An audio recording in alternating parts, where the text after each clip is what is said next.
Le président américain Donald Trump est un dirigeant très contradictoire. Il met constamment en œuvre des politiques qui vont à l'encontre de ses objectifs déclarés. L'exemple parfait de cela est la façon dont Trump a traité les BRICS, l'organisation dirigée par le Sud global qui représente désormais la majorité de la planète. Trump considère les BRICS comme une menace majeure pour la domination mondiale des États-Unis, et en particulier pour la domination du dollar américain en tant que monnaie de réserve mondiale. Trump a ouvertement menacé les membres des BRICS afin de tenter de les empêcher de chercher des alternatives au dollar américain. Les BRICS ont été créés pour nous nuire. Les BRICS ont été créés pour dévaluer notre dollar et retirer notre dollar comme référence, le retirer comme standard. Et c'est bon s'ils veulent jouer à ce jeu-là, mais je peux aussi jouer à ce jeu. Donc, toute personne faisant partie des BRICS se verra appliquer une taxe de 10 %. Est-ce que c'est immédiat, monsieur, ou est-ce que... Oui, très bientôt. Une fois qu'ils adoptent un certain comportement. S'ils sont membres des BRICS, ils devront payer une taxe de 10 % rien que pour ça. Ils ne resteront pas membres longtemps. Mais ironiquement, les attaques de Trump contre les pays des BRICS n'ont fait que renforcer les BRICS et encourager de plus en plus de pays du Sud global à rejoindre les BRICS. Ainsi, Trump a attaqué le Brésil et son président Lula da Silva en imposant des droits de douane de 50 % au Brésil. Cela n'a fait que rapprocher encore davantage le Brésil de la Chine, et désormais le président Lula appelle publiquement de plus en plus de pays à chercher des alternatives au dollar américain. Ainsi, les attaques de Trump se retournent contre lui. Et aujourd'hui, je vais parler de la situation en Inde, qui représente le I dans BRICS. Depuis des années, le gouvernement américain poursuit une stratégie visant à s'allier avec l'Inde contre la Chine dans le but de diviser les BRICS pour isoler Pékin. Et l'Inde se rapprochait progressivement des États-Unis, mais maintenant Donald Trump s'en prend à l'Inde et Trump a imposé des droits de douane de 50 % sur l'Inde, ce qui représente l'un des taux de droits de douane les plus élevés au monde. Aujourd'hui, Trump est très arrogant et il pense que l'Inde n'a pas d'autre choix que de se plier à tout ce que veulent les États-Unis. Mais nous vivons dans un monde de plus en plus multipolaire et l'Inde a bel et bien d'autres options. Et immédiatement, en réponse aux droits de douane très agressifs de Trump, qu'a fait l'Inde? Elle a tendu la main à la Chine et désormais New Delhi et Pékin ont amélioré leurs relations. Ainsi, Trump rapproche en réalité l'Inde et la Chine, ce qui, encore une fois, est exactement le contraire de la stratégie que le gouvernement américain poursuit depuis bien plus d'une décennie. Et Trump lui-même, lors de son premier mandat en tant que président des États-Unis de 2017 à 2021, avait également tenté d'éloigner l'Inde des BRICS pour améliorer les relations avec l'Inde. Et les think tanks néoconservateurs bellicistes à Washington, D.C. ont dit très clairement que l'Inde et les États-Unis devaient travailler ensemble pour contrer la Chine. Les États-Unis ont même réussi à faire entrer l'Inde dans ce qu'on appelle le dialogue quadrilatéral sur la sécurité, un groupe composé des États-Unis, du Japon, de l'Australie et de l'Inde. Et il était bien connu que les États-Unis avaient réuni ce groupe appelé le Quad dans le but d'isoler et d'affaiblir la Chine dans la région du Pacifique. Mais les tarifs douaniers de Trump sont en train de réduire à néant tous ces efforts. Aujourd'hui, je vais donc expliquer les relations géopolitiques complexes entre les États-Unis et l'Inde, l'Inde et la Chine, l'Inde et la Russie, ainsi que les relations au sein même des BRICS. Mais avant de faire cela, je veux expliquer ce que je pense que Trump essaye de faire avec ces énormes droits de douane de 50 % qu'il a imposés à l'Inde. Au départ, Trump a menacé d'imposer des droits de douane de 25 % à l'Inde, puis il en a ajouté 25 % supplémentaires, affirmant que c'était parce que l'Inde achète du pétrole à la Russie. Et il a donné à l'Inde 20 jours pour parvenir à un accord avec les États-Unis afin d'éviter ces droits de douane de 50 %. Puis, de façon étrange, l'administration Trump a menacé d'imposer encore plus de droits de douane, voire des sanctions à l'Inde, si les discussions de Trump avec le président russe Vladimir Poutine, qui se tiennent en Alaska, n'aboutissaient pas. Alors, que se passe-t-il ici? Quel rôle la Russie joue-t-elle dans tout cela? Honnêtement, je pense que Trump utilise les achats de pétrole de l'Inde à la Russie comme prétexte. Ce n'est pas vraiment une question de Russie. Trump veut justifier des droits de douane très élevés sur l'Inde afin de forcer l'Inde à venir à la table des négociations pour signer un accord inéquitable qui profite aux États-Unis au détriment de l'Inde. C'est ce que les États-Unis ont fait à l'Europe. L'Union européenne a accepté de signer un accord avec les États-Unis dans lequel l'UE accepte des droits de douane américains de 15% sur les exportations européennes vers les États-Unis, tandis que l'UE n'imposera aucun droit de douane sur les produits américains. Il s'agit donc d'un accord extrêmement inéquitable qui profite aux États-Unis au détriment de l'Europe. Et Trump pense qu'il peut forcer l'Inde à faire exactement la même chose. Mais la politique étrangère de l'Inde est bien plus indépendante que celle de l'Europe. Il est vrai qu'aujourd'hui, l'Inde est devenue un important acheteur de pétrole russe, et cela est en réalité assez récent. C'est une conséquence de la guerre en Ukraine. Après 2022, l'Europe a commencé à boycotter le pétrole russe, alors la Russie a proposé de vendre du pétrole à l'Inde à prix réduit. L'Inde a donc répondu « Oui, évidemment, nous prendrons votre pétrole à prix réduit ». Et en 2023, en seulement un an, l'Inde est passée d'une importation quasi nulle de pétrole russe à devenir le plus grand importateur de pétrole russe en 2023, suivi par la Chine en deuxième position. Cependant, en 2024, la Chine a dépassé l'Inde en tant que principal importateur de pétrole russe. Ainsi, aujourd'hui, la Chine et l'Inde sont de loin les deux plus grands importateurs de pétrole russe. La Chine est également le premier partenaire commercial de la Russie et la Chine représente le plus grand marché pour les exportations russes, important 2 fois plus que l'Inde, qui arrive en deuxième position en tant que deuxième plus grand marché pour les exportations russes. Cela a donc amené certaines personnes à poser la question à Trump. Attendez, si vous imposez des droits de douane de 25% à l'Inde pour l'achat de pétrole russe, pourquoi ne faites-vous pas la même chose avec la Chine? Pourquoi Trump n'impose-t-il pas de droits de douane de 25% à la Chine alors que la Chine achète désormais encore plus de pétrole à la Russie que l'Inde? Et la réponse à cette question, c'est que cela n'a en réalité rien à voir avec la Russie. Ceci fait simplement partie de la stratégie de Trump visant à exercer une pression maximale sur l'Inde pour la forcer à signer un accord commercial avec les États-Unis. Au passage, je devrais aussi souligner qu'il est profondément hypocrite de la part des pays occidentaux de critiquer l'Inde pour l'achat de pétrole russe. Savez-vous qui sont parmi les plus grands acheteurs d'uranium et de plutonium enrichi russes? Il s'agit notamment des États-Unis, de l'Allemagne et de la France. Ils ont besoin de cet uranium et plutonium russe pour leur industrie de l'énergie nucléaire. Donc, ils critiquent l'Inde, mais ils font exactement la même chose. En fait, ce qui est encore plus hypocrite, c'est que l'Inde est devenue le plus grand exportateur de carburant vers l'Europe. Et d'où vient ce carburant? Il vient de Russie. C'est ce qu'a rapporté Bloomberg en 2023.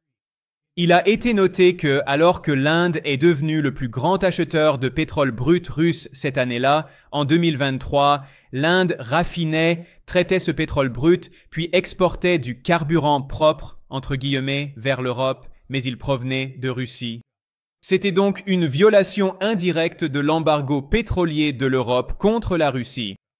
Donc clairement, les pays occidentaux sont très hypocrites et ce que je veux souligner ici, c'est que cela ne concerne pas vraiment la Russie. La raison pour laquelle Trump impose ses droits de douane élevés à l'Inde n'est en réalité pas parce que l'Inde achète du pétrole à la Russie. C'est simplement le prétexte que Trump utilise. Ce qui préoccupe réellement Trump ici, c'est l'important excédent commercial que l'Inde a avec les États-Unis et qui a augmenté ces dernières années.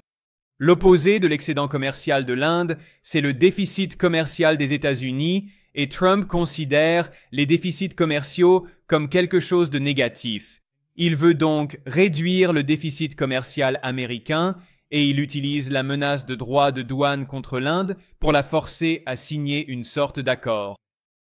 En fait, le conseiller commercial de Trump, Peter Navarro, s'est vu poser la question suivante. Pourquoi Trump n'impose-t-il pas de droits de douane à la Chine pour l'achat de pétrole à la Russie? Et sa réponse a été la suivante. Nous avons plus de 50% de droits de douane sur la Chine, donc nous ne voulons pas en arriver à un point où cela finirait par nous nuire à nous-mêmes. C'était un commentaire très révélateur, car il montrait clairement que l'administration Trump comprend que si elle continue d'augmenter les droits de douane sur la Chine, cela se retournerait contre elle et nuirait à l'économie américaine parce que les États-Unis importent de Chine certaines technologies importantes qu'ils ne peuvent pas obtenir d'un autre pays, contrairement à l'Inde. Il est important d'examiner les différences significatives entre le commerce des États-Unis avec la Chine et celui avec l'Inde. En 2024, le commerce des États-Unis avec la Chine s'élevait à 659 milliards de dollars. C'était 3 fois plus que le commerce des États-Unis avec l'Inde la même année, qui s'élevait à 212 milliards de dollars. Et si l'on regarde les biens spécifiques que la Chine exporte vers les États-Unis, on peut voir à quel point les États-Unis dépendent beaucoup plus de leur commerce avec la Chine que de celui avec l'Inde. Les principales exportations chinoises vers les États-Unis comprennent les téléphones portables, les ordinateurs, les batteries, les semi-conducteurs, ainsi que de nombreuses autres technologies, machines et pièces détachées. Les États-Unis ne peuvent pas remplacer ces produits par des articles fabriqués ailleurs. La Chine est la superpuissance manufacturière mondiale, ce qui lui confère un grand pouvoir de négociation face à l'administration Trump. De plus, la Chine a répondu aux tarifs douaniers, sanctions et restrictions à l'exportation agressive des États-Unis par ses propres restrictions à l'exportation. Ainsi, la Chine a empêché l'exportation de terres rares vers les États-Unis. Les aimants en terres rares sont très importants pour les technologies avancées et l'équipement militaire. Cela a donc causé des dommages importants à l'économie américaine et c'est un atout majeur que la Chine peut utiliser dans ses négociations commerciales avec les États-Unis. C'est précisément pour cette raison que le conseiller commercial de Trump, Peter Navarro, a averti, je cite, « Nous ne voulons pas nous nuire à nous-mêmes ». C'était une reconnaissance implicite du fait que la Chine dispose d'un levier important dans ses négociations. Le commerce des États-Unis avec l'Inde est très différent. Si l'on regarde ce que l'Inde exporte vers les États-Unis, ce n'est pas aussi stratégique que ce que la Chine exporte vers les États-Unis, et cela peut être remplacé. Ainsi, la principale exportation indienne vers les États-Unis concerne les produits pharmaceutiques, les médicaments, qui sont en grande partie des médicaments génériques, moins chers que les médicaments coûteux produits par les monopoles pharmaceutiques américains. Donc oui, cela profite aux consommateurs américains qui ont accès à des médicaments moins chers, mais Trump veut protéger les monopoles d'entreprises américaines. Donc les États-Unis ne s'inquiètent pas de perdre l'accès aux médicaments indiens. Une autre exportation indienne, les diamants. Ils peuvent obtenir des diamants d'autres pays. L'Inde exporte aussi un peu d'électronique, quelques produits de télécommunications et des téléphones vers les États-Unis, mais pas du tout autant que la Chine, et ils ne sont pas aussi technologiquement avancés que ceux de la Chine. C'est pourquoi l'Inde n'a pas autant de poids dans ses négociations commerciales avec les États-Unis que la Chine. De plus, les États-Unis sont le premier partenaire commercial de l'Inde, et c'est le premier marché pour les exportations indiennes. En 2022, près de 18% des exportations indiennes étaient destinées aux États-Unis. Trump parie donc sur l'idée que les États-Unis disposent de tout ce levier sur l'Inde et qu'il peut forcer New Delhi à signer un accord commercial qui profite aux États-Unis au détriment de l'Inde. Cependant, même si l'Inde ne dispose peut-être pas du même levier économique que la Chine, elle possède tout de même quelques atouts politiques à jouer dans ces négociations. Et l'un de ces atouts, c'est que l'Inde peut améliorer ses relations avec la Chine pour envoyer un message aux États-Unis. Très bien, si vous voulez nous faire pression pour diviser les BRICS, nous allons en réalité renforcer l'unité des BRICS. Et c'est exactement ce qui est en train de se passer. L'Inde et la Chine ont amélioré leurs relations, surtout après que Trump a initialement annoncé ses menaces de tarifs douaniers contre des pays du monde entier en avril. En fait, la Chine a annoncé en août qu'elle envoyait son ministre des Affaires étrangères, Wang Yi, en Inde pour la première fois en 3 ans, ce qui représentait une avancée diplomatique majeure. L'Inde a également examiné des propositions visant à encourager les investissements en provenance de Chine, en particulier de la part d'entreprises technologiques chinoises, car l'Inde souhaite améliorer ses capacités de production, monter dans la chaîne de valeur mondiale et faire venir des entreprises chinoises pour favoriser le transfert de technologies afin d'y parvenir.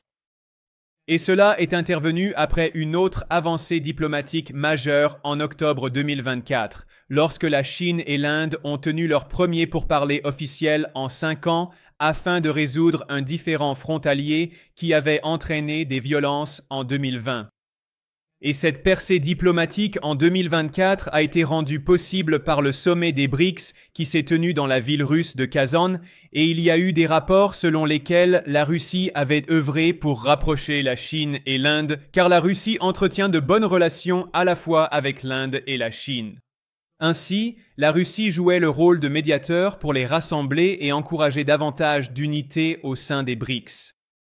Et maintenant, les attaques économiques flagrantes de Trump contre l'Inde ne font qu'encourager davantage New Delhi à améliorer ses relations avec Pékin et à renforcer l'unité au sein des BRICS. Et c'est aussi ce qui se passe dans d'autres régions du monde, comme par exemple en Asie du Sud-Est. Les États-Unis ont essayé d'améliorer leurs relations avec le Vietnam pour tenter de s'allier avec le Vietnam contre la Chine, mais le Vietnam a dit non, tout comme l'Inde. Le Vietnam déclare: nous sommes un pays indépendant avec notre propre politique étrangère de non-alignement, et la Chine a reconnu que c'était une opportunité d'améliorer les relations. Alors, qu'est-il arrivé immédiatement après que Trump a annoncé d'énormes droits de douane sur le Vietnam en avril? Le président chinois Xi Jinping a visité le Vietnam et a signé 45 accords avec le pays, approfondissant ainsi leurs relations. Puis, en juillet, le Vietnam et la Chine se sont de nouveau rencontrés et ont signé d'autres accords pour renforcer leurs liens économiques, et cette rencontre a eu lieu lors du sommet des BRICS 2025 au Brésil. C'était le premier sommet des BRICS auquel le Vietnam participait en tant que nouveau pays partenaire. Depuis juin 2025, le Vietnam fait également partie des BRICS. Tout cela montre donc comment les BRICS rassemblent les pays du Sud global alors que l'Empire américain tente de diviser pour mieux régner. Les stratèges impériaux à Washington essaient depuis des années de diviser la Chine et la Russie, de diviser le Vietnam et la Chine, de diviser l'Inde et la Chine. Mais ce que fait Trump avec ses attaques agressives contre des pays du monde entier, avec ses tarifs douaniers, avec ses ingérences, c'est qu'il rapproche en réalité tous ces pays et renforce les BRICS en tant que plateforme pour le Sud global, qui représente la majorité de la population mondiale. Ils sont la majorité mondiale.